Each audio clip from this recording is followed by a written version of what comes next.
Hello everyone, welcome to the dream statistics. आज की class में हम लोग अरिथमेटिक मीन कंटिन्यू करेंगे और अरिथमेटिक मीन में हम लोग आज पढ़ेंगे डिस्क्रीट सीरीज। लास्ट वाला जो लेक्चर था उसमें मैंने इंडिविजुअल सीरीज के बारे में आपसे डिस्कस किया था। तो आपको पता ही है इंडिविजुअल सीरीज को हम लोग कैसे डिटरमाइन कर सकते हो, जिसमें सिर्फ और सिर्फ एक्स गिवन हो, वो होती है हमारी इंडिविजुअल सीरीज। और अगर हम लोगों को x के साथ साथ f भी दे रखा है, ठीक है, मतलब हमें x भी गिवन है और साथ में f भी गिवन है, और x जो है हमारा वो किसी भी तरह की कैटेगरी में नहीं है, तो इसका मतलब हो गया कि वो कौन सी सीरीज है, डिस्क्रीट सीरीज। मतलब x हमारा कुछ भी दे रखा है 1 2 3 4, और इसके साथ हमें फ्रीक्वेंसी भी दे रखी है 2 3 1 2, ठीक है। तो ये सीरीज हो गई हमारी कौन सी, डिस्क्रीट सीरीज। तो आपको सीरीज देखते ही सबसे पहले तो पता लग ही जाएगा कि कौन सी सीरीज है। फिर जैसे ही आप लोगों ने सीरीज को डिटरमाइन किया, आपका जो नेक्स्ट स्टेप है वो ये है कि अब आपको अरिथमेटिक मीन का फॉर्मूला लगाना है। तो अगर हम बात करते हैं डिस्क्रीट सीरीज में, तो डिस्क्रीट सीरीज में अरिथमेटिक मीन निकालने के दोबारा से दो ही मेथड होते हैं, जैसे कि इंडिविजुअल सीरीज में था। तो सबसे पहले तो हमारा वही है डायरेक्ट मेथड, और दूसरा हमारा वही है एज्यूम्ड मीन मेथड, या फिर जिसका नाम था हमारा शॉर्टकट मेथड। ठीक है। ये वाला जो टॉपिक है ये भी बहुत इजी है, आपको बस ध्यान देना है इसके छोटे छोटे पॉइंट्स पे कि हम लोगों को किसके बाद क्या क्या निकालना है। मतलब जैसे अगर हमें x गिवन है, f गिवन है, तो उसके बाद नेक्स्ट स्टेप हम लोगों को क्या करना है और क्या नहीं करना है। तो पिछले वाले लेक्चर के जैसे ही हम अपने बोर्ड को डिवाइड कर लेंगे टू पार्ट्स में, ठीक है। और इसमें जो ये वाला पार्ट है इसमें हम लोग पढ़ेंगे अपना कौन सा, डायरेक्ट मेथड, और जो हमारा दूसरा वाला पार्ट है उसके अंदर हम लोग पढ़ेंगे एज्यूम्ड मीन मेथड। तो सबसे पहले हम लोग क्या निकालते हैं, फॉर्मूला, कि हमारा क्या फॉर्मूला होगा डायरेक्ट मेथड का।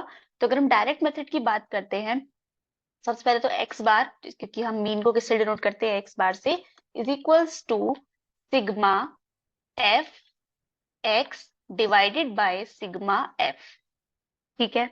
तो देखिए जो हमारा लास्ट वाला था इंडिविजुअल मेथड, उसमें क्या था, इसमें sigma x divided by L. Sigma x मतलब जो भी हमको ऑब्जर्वेशन गिवन थी उन सब का हमने सम किया था, और फिर क्या करा था, उसको डिवाइड किया था जितनी भी टोटल नंबर ऑफ ऑब्जर्वेशन थी। अब इसमें क्या है, अब इसमें हम लोगों को एक्स के साथ साथ फ्रीक्वेंसी भी गिवन है। तो जब दो चीजें गिवन है तो इस बार हम इन दोनों का इस्तेमाल करेंगे। ठीक है। तो जो सबसे पहला काम है हमारा वो क्या है, देखो अगर हम इस फॉर्मूले को तोड़ते हैं दो पार्ट में, तो सिग्मा का मतलब हो गया सम, ठीक है। सिग्मा का मतलब हो गया सम, सम ऑफ किसका, एफ इंटू एक्स का, ठीक है। Sum of F into X, F F का मतलब हो गया फ्रीक्वेंसी, ठीक है। और एक्स का मतलब हो गया जो भी हमको ऑब्जर्वेशन गिवन है एक्स के टर्म्स में, ठीक है। तो इन दोनों का मल्टीप्लीकेशन और फिर उसका क्या करना है, हमें सम करना है। तो जो सबसे पहला स्टेप होगा इसके अंदर हमारा वो क्या हो गया, एफ और एक्स को मल्टीप्लाई करना, ठीक है। दूसरा स्टेप क्या है, हमें यहाँ पे इसका सम निकालना है, तो इसका सम निकालना हो गया हमारा दूसरा स्टेप, ठीक है। अब देखते हैं और क्या चाहिए हमें फॉर्मूले में, हमें चाहिए इस बार सिग्मा एफ। सिग्मा मतलब सम, ठीक है, सम ऑफ किसका, फ्रीक्वेंसी, मतलब जितना भी हमें फ्रीक्वेंसी गिवन है उनका हमें क्या करना होगा, सम करना होगा, ठीक है। सिग्मा का मतलब हो गया सम ऑफ फ्रीक्वेंसीज। तो ये हो गया हमारा तीसरा पार्ट। और फिर हमको क्या करना है, इन सबको फॉर्मूला में पुट कर देना है। ये जो हमारे पास फॉर्मूला है sigma f x divided by sigma f, ठीक है। जैसे हमने लास्ट क्लास में नीचे एन लिया था, ठीक है, एन मतलब टोटल नंबर ऑफ ऑब्जर्वेशन कितनी अवेलेबल थी। अब हम क्योंकि हमारे पास एफ गिवन है, और मैंने आपको बताया था कि एफ का मतलब क्या है, किसी भी एक काम को रिपीट करने की क्षमता। मतलब जैसे अगर मैं दिन में खाना 3 बार खा रही हूँ, तो मेरे खाना खाने की जो फ्रीक्वेंसी हो गई वो हो गई 3, ठीक है। फिर जैसे अगर मैं दिन में 4 बार पानी पी रही हूँ तो मेरे पानी पीने की फ्रीक्वेंसी हो गई 4। तो मैंने टोटल एक्टिविटी कितनी करी, 3 बार खाना खाया और 4 बार पानी पिया, मतलब टोटल एक्टिविटी हो गई मेरी 7। तो हमने इस बार क्या किया, सम किया फ्रीक्वेंसी का। ऐसे ही हम लोग इसमें जो भी हमें फ्रीक्वेंसी दी होती है उसका क्या कर देते हैं, सम कर देते हैं, ठीक है। बस फर्क कितना है, जो इंडिविजुअल मेथड था उसके अंदर यहाँ पे सिर्फ सिग्मा एक्स था और नीचे एन था, लेकिन अब मेरे पास डिस्क्रीट सीरीज है तो इसीलिए उसमें यहाँ पे सिग्मा एफ इंटू एक्स हो गया है, ठीक है। अब यही बात करते हैं एज्यूम मीन मेथड की, तो उसमें क्या होगा, x bar is equals to, assume mean method है मतलब सबसे पहले हमें ए तो लेना ही लेना है, तो ए प्लस फिर हमारा इसमें क्या था, आपको याद होगा हमने इंडिविजुअल सीरीज में डेविएशन निकाला था। ठीक है, अगर आप लोगों ने इंडिविजुअल सीरीज की जो वीडियो है वो नहीं देखी है तो आप एक बार उसे जाके देख लीजिए, वो आप देखेंगे तो आपको और ज्यादा क्लियरेंस आएगा। ठीक है, तो हमने क्या निकाला था, डी निकाला था, और हमने लास्ट क्लास में क्या किया था, यहाँ पे सिग्मा डी किया था और अपॉन में हमारा एन ही था। लेकिन अब हमारे पास क्या है, साथ में फ्रीक्वेंसी गिवन है। ठीक है, तो इसलिए इस बार हम क्या करेंगे, सिग्मा एफ डी और डिवाइडेड बाय सिग्मा एफ। ठीक है, मतलब जहां पे भी पिछली बार हमारी फ्रीक्वेंसी नहीं थी वहां पे हमारी क्या आ जाएगी, फ्रीक्वेंसी आ जाएगी। ठीक है, जहां पे अगर हम बात करते हैं ए क्या है, ए है ज्यूम मीन हमारा। तो सबसे जो पहला हमारा इसके अंदर स्टेप है वो तो यही है कि हम लोगों को क्या निकालना है, एज्यूम्ड मीन, पहला स्टेप। ठीक है, उसके बाद अगर मैं बात करती हूँ कि दूसरा स्टेप क्या होगा मेरा, तो दूसरा स्टेप क्या होगा, जैसे हम लोगों ने निकाला था, दूसरा स्टेप अगर हम करना होगा तो सेकंड स्टेप इसके अंदर आ जाएगा हमें डी निकालना। ठीक है, तो डी हमारा कैसे निकलता है, एक्स माइनस ए करके, जो भी वैल्यू हमने एज्यूम्ड करी है उसको हम माइनस करते जाते हैं एक्स में से। ठीक है, फिर तीसरा स्टेप क्या होगा हमारा, डी को किससे मल्टीप्लाई करना है, फ्रीक्वेंसी से, तो एफ डी निकालना हो गया हमारा तीसरा स्टेप। ठीक है, इसका मतलब क्या है, फ्रीक्वेंसी इनटू में जो भी हमारी डेविएशन आई है। ठीक है, फिर जो हमारा नेक्स्ट स्टेप होगा वो क्या हो जाएगा, इसका सम निकालना। ठीक है, तो हमने निकाल दिया सिग्मा एफ डी क्योंकि यहाँ पे है सम ऑफ। ठीक, और फिफ्थ स्टेप और लास्ट स्टेप हो जाएगा हमारा क्या, सिग्मा एफ निकालना।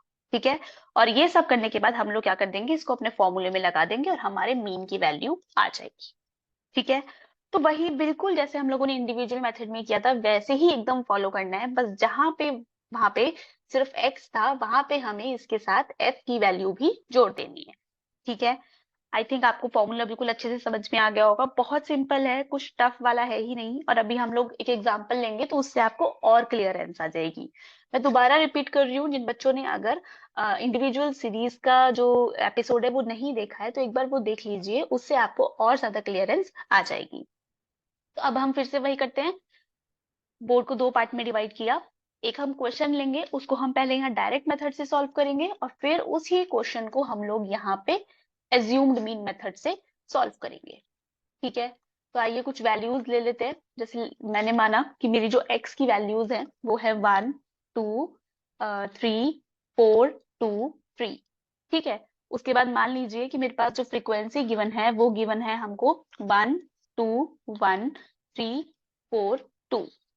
ठीक है, तो अब हम डायरेक्ट मेथड का इस्तेमाल कर रहे हैं। तो डायरेक्ट मेथड में सबसे पहले जब भी हम लोग क्वेश्चन हमारे पास आएगा तो हम लोग सबसे पहले क्या लिखेंगे, फॉर्मूला लिखेंगे। तो मैंने लिखा x bar is equal to sigma f x divided by sigma f.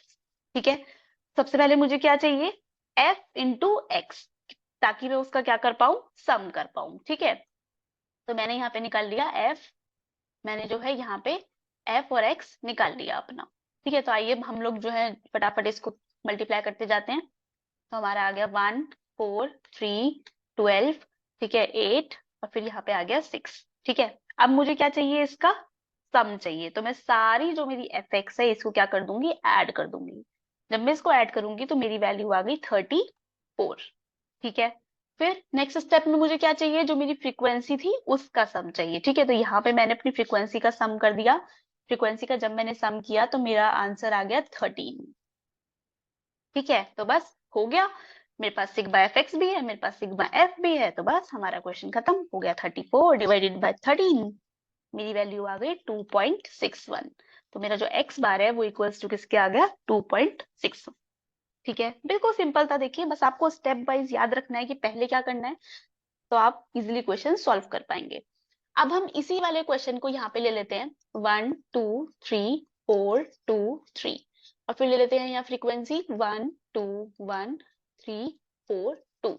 ठीक है, अब हमारा मेथड कौन सा है, एज्यूम्ड मीन मेथड। तो सबसे पहले हम लोग क्या कर लेंगे, एज्यूम कर लेंगे अपना मीन।